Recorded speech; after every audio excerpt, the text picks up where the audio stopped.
But my revolution is to create spaces for folks like Dr. Blackwell, mathematician who the NVIDIA folks named their new chip after.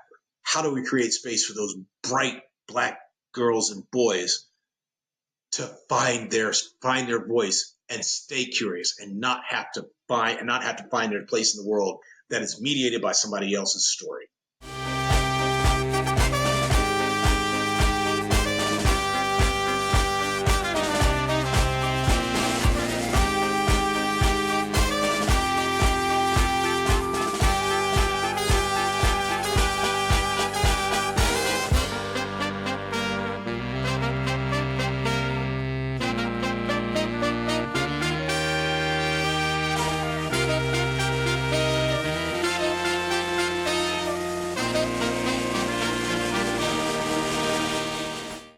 Welcome to the What's Your Revolution show, a show for men and the people who love them, where we discuss how men can find and embrace the revolution within themselves. Where people can find and embrace the revolution within themselves. I am your host, Dr. Charles Corprew. What's good, revolutionaries? As I always say, I hope all is well and that you are finding your way and that you found your revolution, or that you're thinking about and trying to answer what we think is the most thought-provoking question in your life. But if you need some help, I'm always here for you. Go to what'syourrevolution.com. There's a free workbook for you to answer that question. You're like, I'm thinking I can't figure it out. People walk to me on the street like, hey, yo, you're the revolution dude. I can't figure it out. That workbook right there will help you figure it out. And then once you have the answer, revolutionaries, come on, take that course that we've got, how to fulfill the revolution, how to make it happen, our 5 steps. Come work with me. Come work with my team, and we'll make it happen. You will walk out the door being the most revolutionary version of yourself. We look forward to it. As I said, go to what'syourrevolution.com. As always, I am joined by, it's an ordinary show because I'm joined by an extraordinary guest. And my world takes me into so many different places, revolutionaries. And, I love my venture capital work. I love working with founders. I love meeting new investors, people who are just in the ecosystem, who are making change, who are amazing people in the world. And I remember last year when I was at a Black VC conference and I just happened to sit at this table. And this brother and I began to strike up a conversation. And he was, I told him my name and he told me his name. And we were like, wait. Both of us were working for, I can't even remember the name of the group, Digital Undivided, if that's correct. Both of us were working for Digital Undivided. And he was like, brother, I know you. And I was like, I know you. And we struck up this conversation. And what I realized is this brother was a super connector. And when I say super connector, he is the person who can pull things together very quickly, put the right people in the room, get the right people on the phone, right people on the email, and make shit happen, revolutionaries. Are you a super connector? Are you that person that brings people together to make shit happen, to change the way the world works, how people live, play, and work? If you're not, you're going to figure out how to be that person here. When I talk to Tyrone Smith, when I say Ty Smith, entrepreneur in residence at Bowie State, all around innovation, entrepreneur, and investor. Ty, what's good, brother? How are you? What's going on, man? How you doing? It's a pleasure to come and talk to you. But it feels like we've been planning this conversation for a minute. And now here. Yep, we have, brother. And at the recording of this show, I had been on hiatus, sometimes taking a break. And I've talked about that at length here on the show. Like, what does it mean to actually take a pause in your life from some of the things that you're passionate about so you can come back and be the fuller, most revolutionary version of yourself? So I'm excited. I'm excited to have this conversation with you. And ultimately, down the road, I'll ask you my signature question. But at the end of the day, I want my folks to know, who are you? Who is Ty Smith? A father, husband, son. I'm from Pennsylvania. I'm 57. Hopefully I don't look like it. Man, definitely don't act like it. That black don't crack, bro. Let me tell you. No, bruh. I am a question asker. I try to stay curious. I am more curious about people than I am about things, although my curiosity about people helps me understand the things that they value, the things that they build, the things that they're curious about. I spent 20 years supporting the DoD enterprise, to include the intelligence community. Didn't do anything spooky. In other words, I had a clearance, but I don't know no secrets because I didn't want to be straight up. I didn't want to be implicated. Nope. I don't know that. I don't know a damn thing. Nothing. But the other part of it that I did was to help those big, monstrous enterprises think about value. And for me, it's always a value game. It's always figuring out, how do I provide value to the world, and how do I extract value for myself? Got a thought bubble about taking a break and about the revolutionaries, is that revolutionaries have a tendency to burn bright, and they burn hot. Yes. And they burn out. And so it's okay to go, break, I'm going to go over here and refuel. I tease my mom about, the first thing they say when you get on the airplane is when the part of the instructions is, please put your oxygen mask on first. Why? Because if you did, you can't help nobody else. And so the revolutionary should be in a position where they take care of someone. And so I help people think about value. I am a podcaster. We run a podcast called What Problem Are You Solving? Or What, P-A-Y-S, on YouTube, if you just kind of Google that. And the reason why we do that is there's a guy that talks about business models. His name is Ash Mura. And in 2015 or 2016, he wrote an article. He said, love the problem, not the solution. Oh, interesting. Okay, we're going to get to that. Love the problem, not the solution. Right. And so the spinoff of that is, so what problem are you solving? Because if you can figure out what problem you're solving, you can figure out, check this out, what, P-A-Y-S. Figure out how to get paid. How to get paid. Yeah. Right. By figuring out what problem you need to solve. I am a supporter of startups. I consult with startups. Some of them are small. You and I met through Digital Undivided, which was about Black women starting businesses. I still have a couple that I'm working with. One of which is, she's doing really well. Shout out to Cordell and Dr. Jen Fry. Some of them are big. I'm just an advisor for a quantum computing company. Yeah, why? That's huge. Yeah, I'm not a technologist. I can turn the computer on and every once in a while I can troubleshoot something. But technology is only as good as the human's capacity to use it. And so I am a human technologist in a technology space. Right. And so I'm trying to understand how humans create value with and for one another. Right. And so it's important for me to hold those spaces. I just became a fellow of an organization that studies human systems. It's called the A.K. Rice Center for the Study of Social Systems. And in that, we understand how people come together. I know that you're a psychologist. Yes. By training. And so what happens not at the individual level, but at the group level? And what happens at the group level is impacting and impacted by the individual. And so where's the intersection between those two?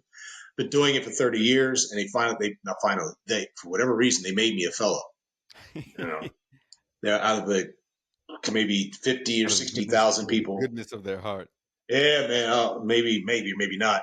But out of the 60 or 100,000 people who've done this over the last 50 years, but this particular organization, I'm the 101st fellow. Wow. Yeah, and congratulations on that. I appreciate that. But what it's helped me do is to ask good questions. So that's what I do. Right, I have fun doing it. Yeah, and that's the piece that we've talked about in the green room, like doing things around your passion and purpose and the intersection of that. Because if you're living in your passion and purpose, if you're living, the most revolutionary version of yourself, that person that is continually transforming, you're finding those things. You're asking good questions. As the great Felicia Hatcher says, you're asking bigger questions of yourself. Yeah. Yeah.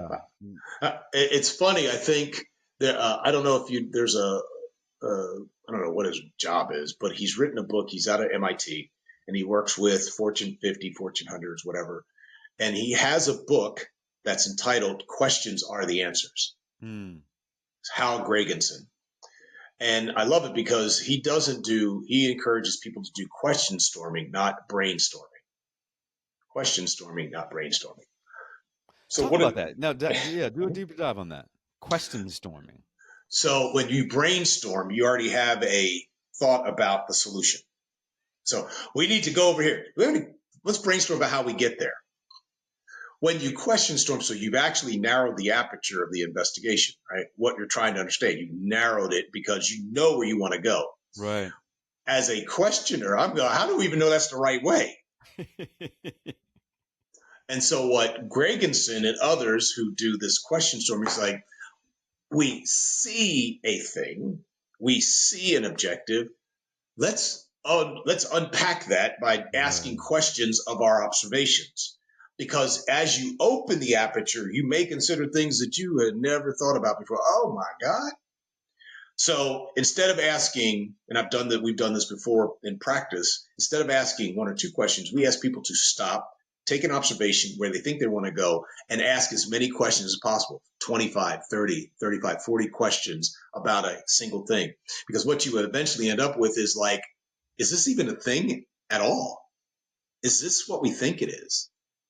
And if it isn't, what is it really? Because the human brain can only, the way we are traditionally is psychologically we are driven for answers, right? And we'll probably get the first five responses, the five whys of in Toyota's five whys. What if you ask 12 whys? Like that commercial of the girl. Why? Why?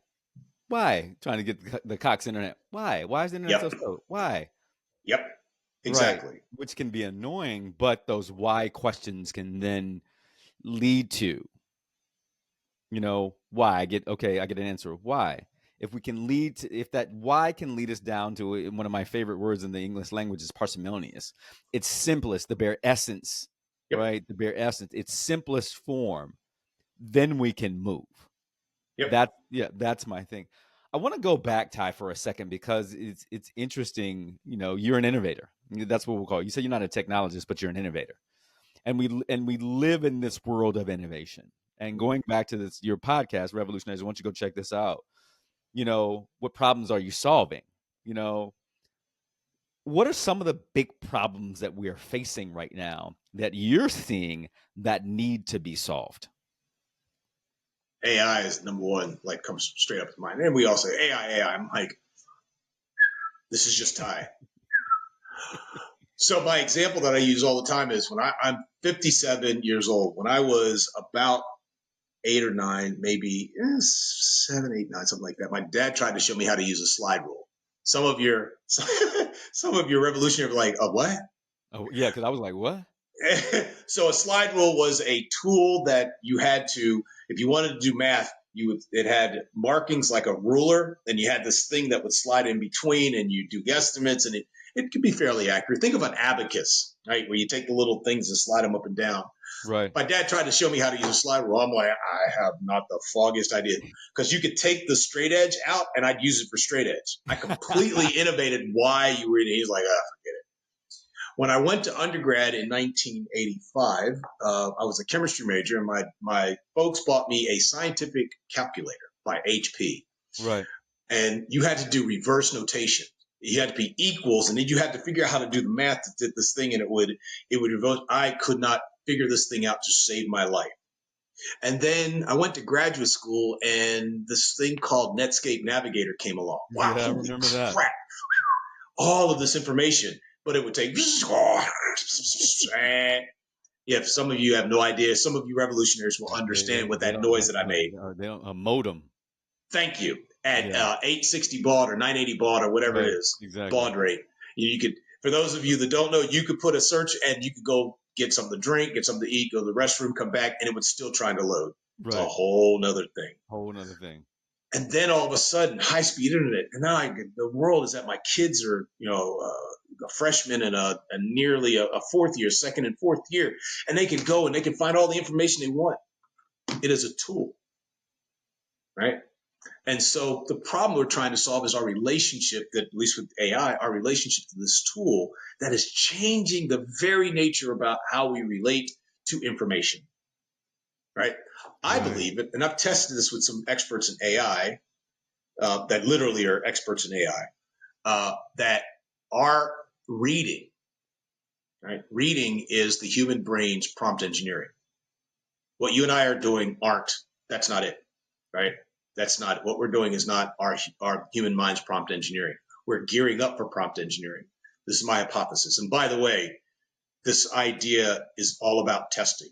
Certainty is overrated. Okay. Certainty is overrated.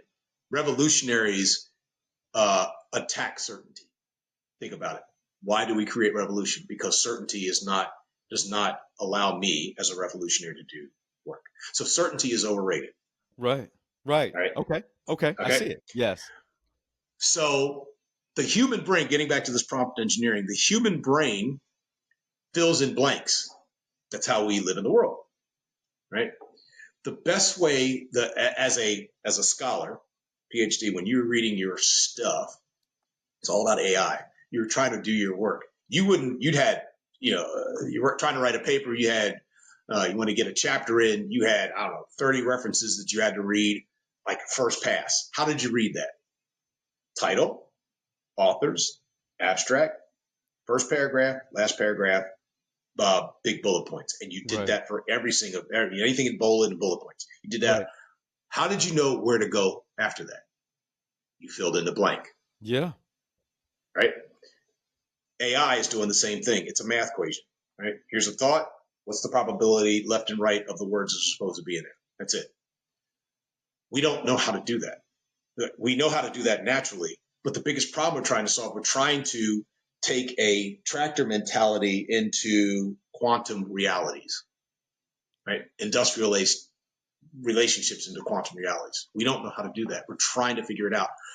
Our kids are getting better at it, but us old folks ain't. So that's one of the problems we're trying to solve. Our podcast, one of the things we look at is, how do we manage businesses? Yeah. How do we manage uncertainty in business, right? You have to investigate it. The kernel in this question asking thing, the kernel, parsimonious relationship to investigation is, what is the kernel of what we're trying to build or trying to solve? And by asking what problem, and just going back to that, is, I think, the energy behind how revolutionaries, particularly Black folk in America, are going to understand how we move into the 21st century. Hell, what would the HBCU experience look like in the next 25 years, knowing that all of this stuff? Questions. Yeah, no, these are huge questions. Sorry. No, there's no need to apologize, because I think that, what you're saying, and I love it, and thank you for bringing, keeping the theme around this revolution, because I have never thought about that, because, the way that we speak about revolution, but revolution does attack certainty, because certainty would mean that there's a linear trajectory of my life, and that if I am not revolutionary, I've accepted that this is the life that, from birth to day one, to day whatever, to day death, there's a certainty to my life, and that there is no change. But the revolutionary thinks of it is, I am on this trajectory, and this certainty is not something that I want to be certain about. Think about that. This certainty is not something that I want to be certain around. So I must figure out what this revolution is going to be. And listen to what I'm going to say, Ty. I must then ask big questions of myself to then get to the point of what I can say is the revolution of my life, to attack the certainty that is in place. Damn, Ty. When you ask big questions, wow, you think about that.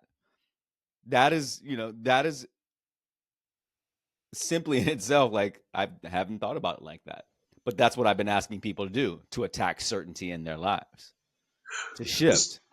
So to your point, the next big problem that we see with what problem we're solving is helping people ask those questions so they can manage their own anxiety around uncertainty, right?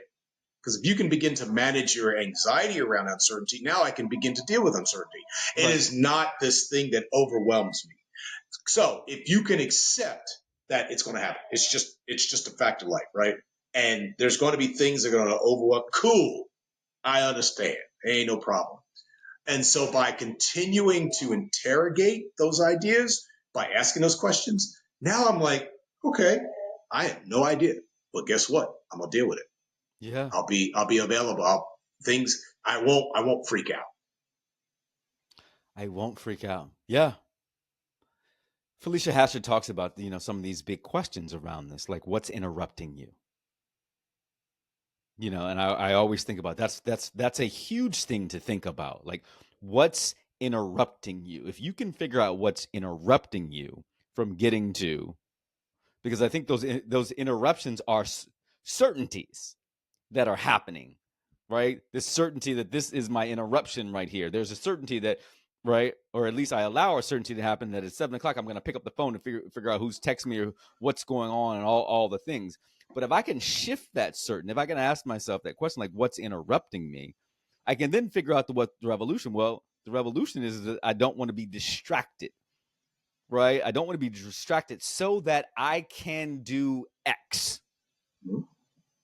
And because I can do X, I am now better proficient or more efficient or more opportunistic in the things that I have in my life. And so that was the interesting thing, as I heard, is that when you're setting goals, or for us, when you're setting or answering the question, what's your revolution? It should be, my revolution is X so that I can do Y. Mm-hmm. My revolution, and my revolutionaries know this, my revolution this year has been to not be a people pleaser, to stop being a people pleaser. I am, a lifelong people pleaser, and it has gotten in the way of my success. And so what I realize is that my revolution is to stop being a people pleaser so that I can then calm my nervous system, so I can show up in the world as the fullest version of myself, to not be afraid to stand up for myself and to be allied to others who have been marginalized, minoritized, because that is a part of people pleasing, standing quiet. I cannot be revolutionary, if I'm a people pleaser. What's interesting, you had two thoughts that just popped in my head. Two words: one, authenticity, and uncertainty. Right, or certainty. Our search for certainty is what cripples us. Right, but the best way to manage it, to center oneself, is live your authentic experience. Yeah. Right. So I heard you say, if I can live authentically and not just run around people pleasing. Look, I started a club back in the day called the People Pleasers Anonymous, or Caretakers Anonymous. That's what it was, the Caretakers Anonymous, right? 12-step. First thing, my first step was, I had to admit, didn't have anything after that, but the first step I had to admit was, this is more about me than them. Caretakers, unless you were getting paid for it, and I'm talking about doctors, nurses, lawyers, firefighters, cops, whatever. If you're doing it, it's more about you than the other person. Yeah. Right? Admit it. Cool. Then you can deal with it. Right? But I think in terms of certainty, the search for certainty doesn't allow us to live authentically. I'm just sitting here like, yes, the search for certainty. Now tell me this: because the search for uncertainty is uncomfortable, because uncertainty is uncomfortable. I do not know. What do we call that when you live authentically? The search for uncertainty, but living authentically. It's called learning. It's called learning. And when I realize in those moments that when I am people pleasing, I am looking out for someone else's well-being and not my own. That means that I hadn't learned something previously that I needed to learn in the moment. And oftentimes that learning is for me to just say no, or for me to just sit still. As if saying no is a bad thing. Yeah. Because it was, it's okay for other folks to say no. Why am I not saying no? Exactly. And when I say this about certainty and authenticity, as being complementary and at the same time being opposition, I think that if you are okay with the speed at which change happens, right? So I'm going to just go do a little technology for everybody. If you think about the speed at which change happens in terms of time, agrarian to industrial, industrial to there's another one. There's like we're in the fourth industry, right? So information to connected, information being like information communication technology, cell phones, and not even cell phones, just how to things communicate. And now we're in AI. I don't know how many of you revolutionaries, have a sense of how quickly ChatGPT got to 1 million users. Do you know the story? No. What, 5 days, 10 days? Less than 24 hours. Do you know how long, and I mean, we're going to look it up, but how long it got, I think it was Facebook was like, it wasn't Facebook. Maybe it was Facebook. One of these technologies was like the hot shit back in the day, took like 5 days. Less than 24 hours to get to 1 million users. It took 30 plus years to get to 1 million users on the telephone, like the landline telephone. Wow, 30 years to get to 1 million users, right? Less than 24 hours to get to 1 million users for AI. And so the speed of, I know exactly, as soon as you point to it, you're like, it's gone. It's chaotic. The world is chaotic. And so to your point, learning how to say no and sit still is the best way to deal with the revolution. I'm not talking about revolutionaries, but the revolution in the way in which we are working in the world. Stop moving. Stop being busy and just be present to the experience. When revolutionaries are present to the experience, you'll get to see a whole lot. Wow. Being present. That doesn't mean you stop like helping people, stuff like that. I'm not talking about caretakers. Helping people, being present to the experience, being present to what's happening. You get like, holy shit, did you? And meanwhile, folks are like, I ain't seen nothing. Yep, didn't see it. Ty, it's so interesting that you say that, because as a 53-year-old and a 57-year-old man sitting here on this podcast speaking, the last 30 years have gone by so fast. It felt like getting to 21 was so slow. And then from 21 to 53, it's like, what the hell? And like literally, my boy was in town at the recording of this show, and we realized, we talk all the time, but we realized that we had not seen each other in a year. It had gone by so fast, that life had gone by so fast that we had not seen each other in a year. And we were like, wait a minute, how does that happen? How does that happen? And then we began to recant all of the life events that had happened. When I left the Dominican Republic, he was leaving to go take a job as a vice president of student affairs at a HBCU. After that, after his stint as, this short stint staying there, he went traveling. I started a new job in August. I took on my senior venture partner role. The holidays came, life happened. The winter came. He was in the DR. I was doing my job, and all of a sudden, here's May, here's June, and we're reuniting, and we're like, dog, I haven't seen you in a year. How does that happen? And what you're saying is that, look, you got to figure out how to slow down, because at the end of the day, nothing is as important as staying present in your life, because you will miss it. You will miss it. And then So I was listening to the radio today, and somebody said, yeah, like 1984, it's been 44 decades. And I'm like, what the hell? 4 decades? Because I graduated from high school in 1985, right? And I saw this thing that we are further from 1980 or something than people in 1980 were from the end of World War II or so. I was some kind of crazy, like, what? That's possible? That 40 years just flew by like that? Right? So how does one stay present?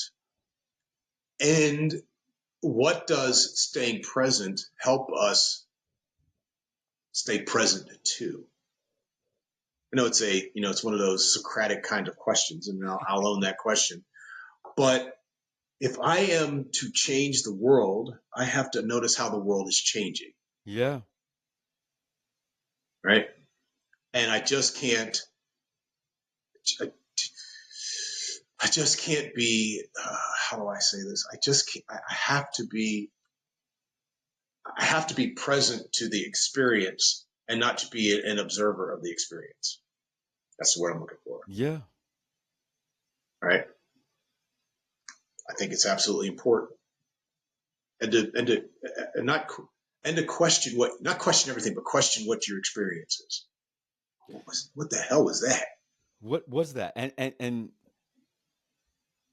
to question the physiological and psychological points of the experience. What am I feeling mentally, physically, spiritually, emotionally? The body, if I am fortunate, I don't, and I say this in particular, I don't know how many men say this out loud. I know my body. And I know my body so well that I can then question my body to say, okay, what is this feeling? And then what is this feeling attributed to? And then why am I feeling it? Why am I feeling this? And so then I need to scour the experiences that I have had, or what have I been thinking about that I have allowed my body to then respond to. Ooh. And if I can do that, I can then say, okay, what was that experience? Why am I having this experience? And then if it's a difficult or uncomfortable feeling that I'm having, what a younger version of me would have done was, I need to alleviate this feeling as quickly as possible. I do not want to feel like this. But the learning, because guess what happened? Ooh, Ty, because the certainty is that the certainty of life is feeling a certain way, of an equilibrium space. I feel good. My body does not hurt. Right? My mind is clear, right? I'm not depressed. I'm not anxious. There's an equilibrium space. There's this, as you say, there's certainty to that. The uncertainty, and we chase that. You're right. We chase that. We chase that feeling of there's nothing wrong. But we have to begin, when things happen, we have to begin to question where that uncertainty came from. And then can we sit in the uncertainty and the discomfort of that uncertainty to learn more about ourselves, to see, what am I experiencing? What am I experiencing? This is interesting because, you working in the VC space and otherwise, I've begun to stop talking about generational wealth. I don't talk about it anymore in this respect. I talk about generational impact. So wealth is one of the pillars. Generational wealth, advancing generational wealth, is just one of the pillars to creating generational impact. Generational trauma, generational mental health awareness, generational environmental sustainability, generational community development, generational. All of these things are pillars that hold up the thing that allows us to get from the impacts that we have now to the impacts that we want. And so I started talking about generational impact. Generational wealth is obviously one of those. I mean, don't get me wrong, right? Trying to learn how to do it myself. But to your point, if I am not well, physical health, it has impacts on the generational trauma that we experience. If we aren't working our generational relationship to to how black folk have shown up in America, it doesn't matter how much wealth you have. It is a single point data point. It is not changing the trajectory of black folk. For instance, I don't watch Empire or Power. I can't. It feels like trauma porn to me. I can't do it. It's just me. But I will watch the hell out of Star Trek Discovery to watch Captain Burnham. Yes. Right. An authorized black woman who can look what we know as white male power and authorization in the face, as well as other, and figure out stuff and still be who she is. Dude, I watch that all day long. All day long. Right? Because it's empowering. It is shifting the conversation about how we show up. There's an impact to that I can then figure out what all this other stuff. And so that's why I talk about generational impact. And I don't have to write about it. I just talk about it. It's like, hey, have you all considered how all of the venture capital that we're putting out there, how all the technology assessments, technology relationships that we're putting out there, what's happening in the HBCU community? You may have heard what's happening with Shaw and St. Aug's. Are trying to combine Shaw and St. Aug's and get Shaw to move out of downtown Raleigh to go out and now be in take over St. Aug's campus. They want that valuable property. Right. Look, my wife hit me to this about what's happening with Langston University out in Oklahoma. Langston, in the past decade, has gotten 0.45 cents, 45 cents to the Oklahoma State's over $3.25 per student. Like if you had to, all you got to do is look it up, straight up, just look it up. Langston University, 45 cents to the dollar to Oklahoma State in contribution to Oklahoma State's $3.50 plus cents per student, right? Another land grant university that I've never heard of, not that anybody's heard of Langston, in Oklahoma, that's not an HBCU, is getting $10 million to Langston's $2.5 million. Generational impact. Generational impact. You can't talk about generational wealth. You don't understand that if that's not happening, you're not creating that.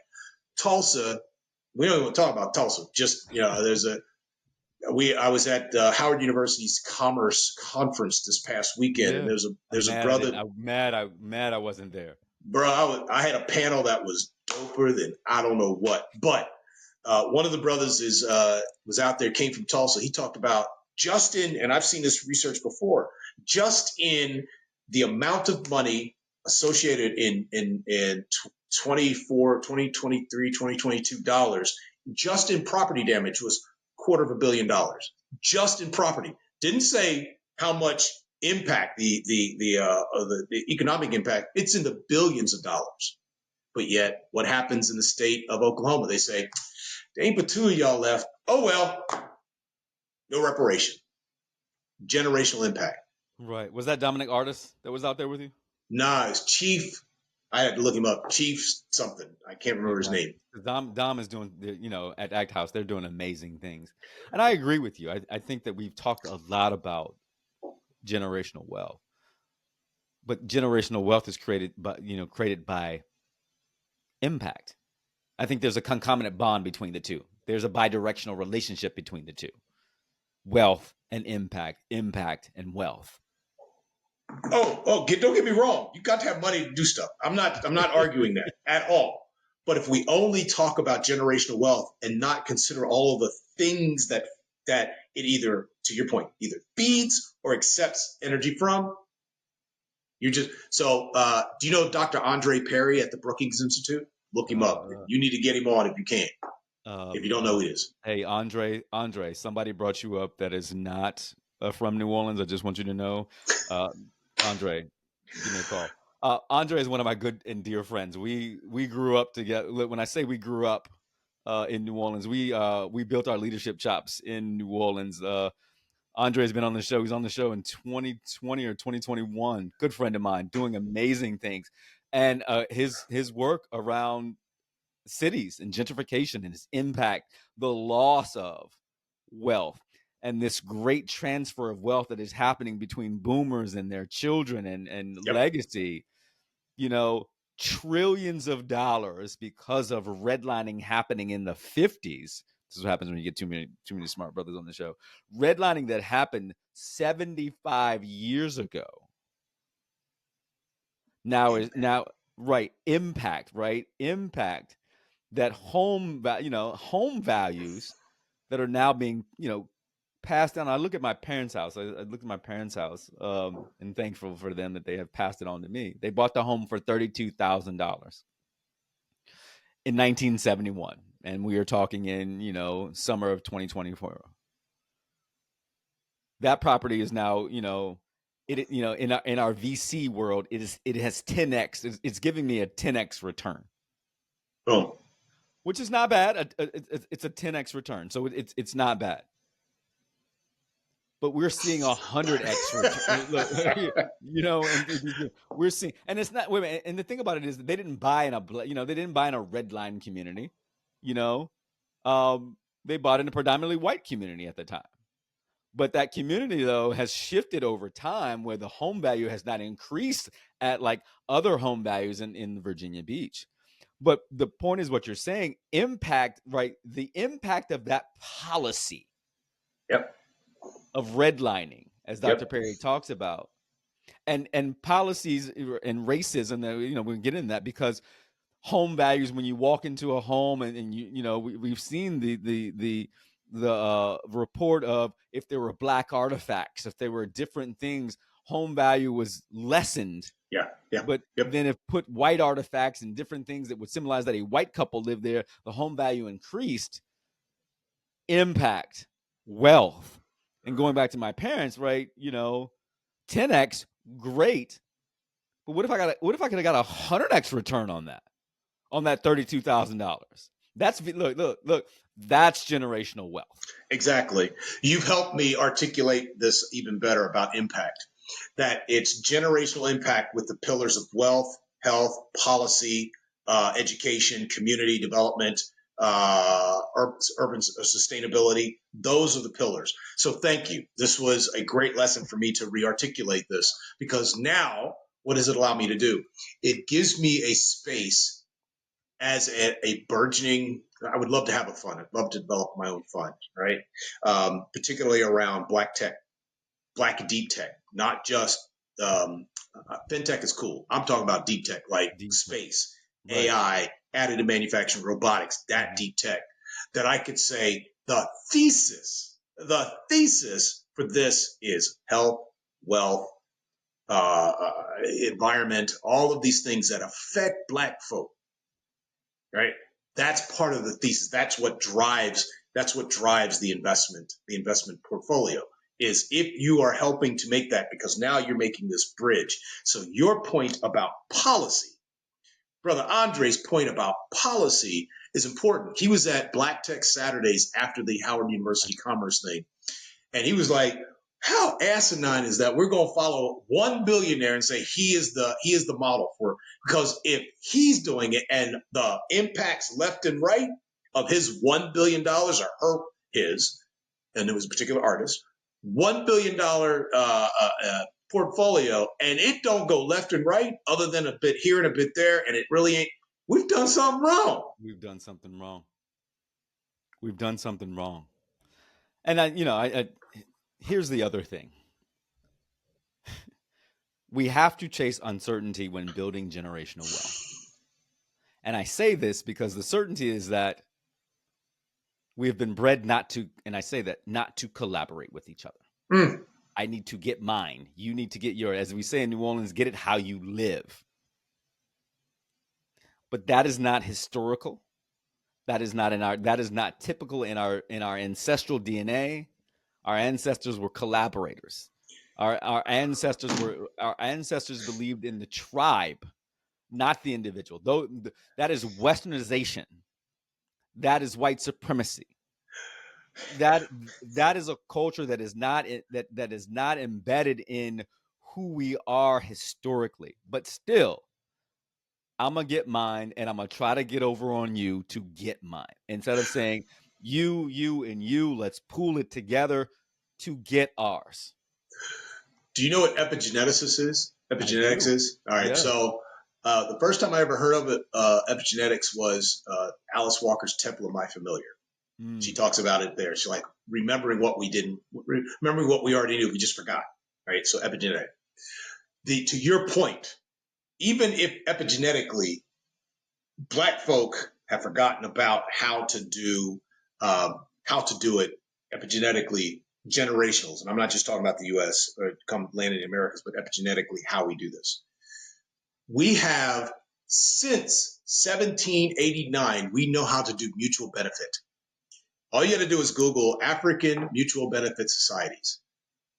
The very first that pops up is Richard Allen, the founder of the AME Church. Yeah. 1789, right?